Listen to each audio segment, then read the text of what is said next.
Assalamualaikum warahmatullahi wabarakatuh. Yang terhormat kepada Ibu Sri Mulyati selaku dosen kajian kurikulum dan juga teman-teman yang saya banggakan. Pada kesempatan kali ini kami dari kelompok 6 akan mempresentasikan hasil kerja kelompok kami, yaitu mengenai bedah kurikulum yang terdiri dari 1.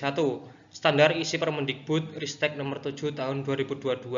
Yang kedua, capaian pembelajaran nomor 008/HKU/2021 tentang capaian pembelajaran. Yang ketiga, capaian pembelajaran nomor 008/HKR/2022 tentang revisi. Sebelum masuk ke materi, di sini saya akan memperkenalkan anggota kelompok kami yang terdiri dari Rizka Rijaya, yaitu saya sendiri dengan NIM 103.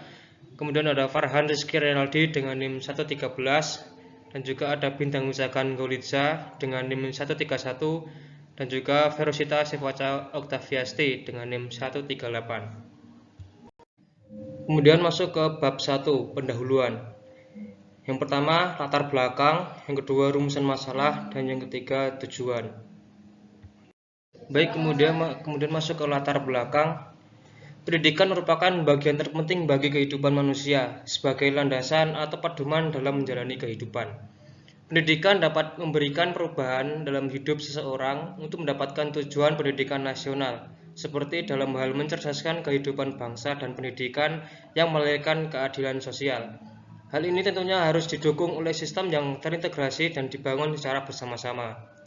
Menteri Pendidikan dan Kebudayaan Mendikbud Republik Indonesia Nadiem Anwar Makarim mencetuskan program Merdeka Belajar yang bertujuan untuk merespon kebutuhan pendidikan terhadap era revolusi industri 4.0.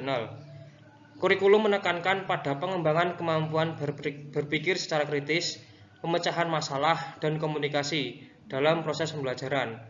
Penerapan kurikulum merdeka menghadapi beberapa tantangan, di antaranya perubahan persepsi dari pembelajaran yang berpusat pada guru menjadi pembelajaran yang berpusat pada siswa. Namun hal ini dipandang sebagai langkah penting menuju peningkatan kualitas pendidikan di Indonesia. Peraturan Menteri Pendidikan dan Kebudayaan Ristek nomor 7 tahun 2022 tentang standar isi pendidikan PAUD, kemudian dasar dan menengah kurikulum merdeka atau SD, merupakan landasan hukum penerapan kurikulum merdeka di Indonesia.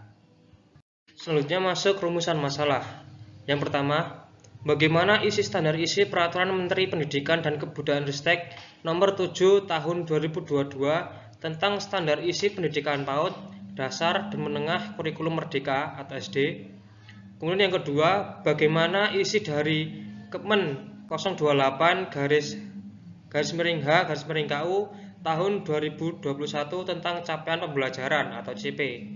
Yang ketiga, bagaimana isi keputusan Kepala BSKAP nomor 008/H/KR/2022 tentang capaian pembelajaran revisi. Kemudian masuk ke tujuan.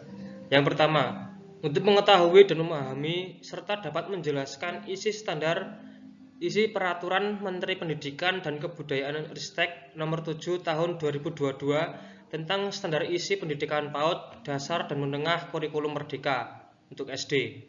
Yang kedua, untuk mengetahui dan memahami serta dapat menjelaskan isi Kepmen 028/H/KU tahun 2021 tentang capaian pembelajaran. Yang ketiga, untuk mengetahui dan memahami serta menjelaskan isi keputusan Kepala BSKAP nomor 008/H/KR/2002 tentang capaian pembelajaran revisi. Selanjutnya masuk ke bab 2 mengenai pembahasan. Yang pertama, untuk standar isi Peraturan Menteri Pendidikan dan Kebudayaan Ristek nomor 7 tahun 2022 tentang standar isi pendidikan PAUD, dasar dan menengah kurikulum merdeka.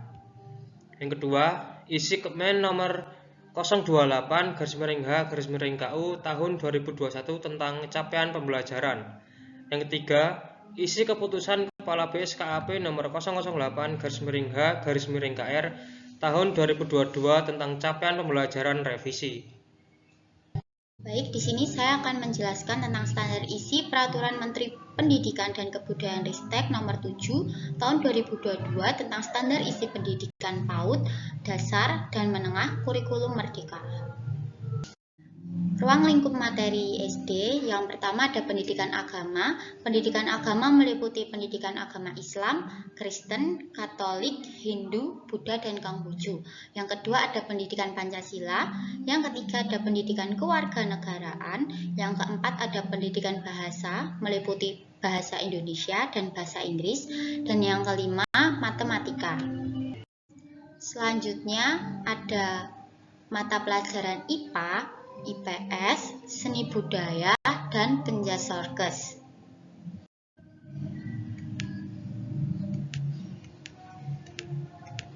Selanjutnya ada sekolah dasar luar biasa, di mana sekolah dasar luar biasa memiliki dua materi, yaitu materi umum dan materi khusus, di mana materi khusus dikhususkan untuk siswa yang kurang pendengaran dan autisme. Baik, di sini saya akan menjelaskan tentang isi Kepmen nomor 28/H/KU tahun 2021 tentang capaian pembelajaran atau CP. Tentang capaian pembelajaran, yang pertama, pendidikan bahasa terdiri dari bahasa Indonesia dan bahasa Inggris. Terdapat rasional capaian pembelajaran, tujuan pembelajaran, karakteristik pembelajaran. Yang kedua, pendidikan Pancasila, pendidikan kewarganegaraan, terdapat elemen rasional, capaian pembelajaran, tujuan pembelajaran, dan karakteristik pembelajaran. Yang ketiga, pendidikan agama, meliputi pendidikan agama Islam, Kristen, Katolik, Hindu, Buddha, dan Konghucu. Terdapat rasional capaian pembelajaran, tujuan pembelajaran, dan karakteristik pembelajaran. Yang keempat, matematika.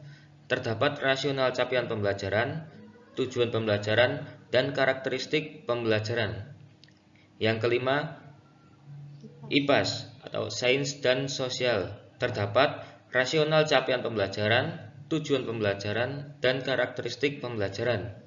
Yang keenam, Penjasorkes. Terdapat rasional capaian pembelajaran, tujuan pembelajaran, dan karakteristik pembelajaran. Baik, untuk yang selanjutnya yaitu isi keputusan Kepala BSKAP nomor 008/H/KR tahun 2022 tentang capaian pembelajaran revisi. Baik, yang pertama yaitu pendidikan bahasa. Terdapat bahasa Indonesia dan bahasa Inggris. Terdapat rasional capaian pembelajaran, tujuan pembelajaran, dan karakteristik pembelajaran. Yang kedua, pendidikan Pancasila, pendidikan kewarganegaraan. Terdapat elemen rasional capaian pembelajaran, tujuan pembelajaran, dan karakteristik pembelajaran. Yang ketiga, pendidikan agama, yaitu meliputi pendidikan agama Islam, Kristen, Katolik, Hindu, Buddha, dan Konghucu. Terdapat rasional capaian pembelajaran, tujuan pembelajaran, dan karakteristik pembelajaran. Yang keempat, matematika. Terdapat rasional capaian pembelajaran, tujuan pembelajaran, dan karakteristik pembelajaran. Yang kelima, ada IPAS atau sains dan sosial. Terdapat rasional capaian pembelajaran, tujuan pembelajaran, dan karakteristik pembelajaran. Dan yang keenam, Penjasorkes. Terdapat rasional capaian pembelajaran, tujuan pembelajaran, dan karakteristik pembelajaran. Baik, demikian presentasi dari kelompok kami. Jika ada salah kata maupun pengucapan, kami mohon maaf yang sebesar-besarnya. Wassalamualaikum warahmatullahi wabarakatuh.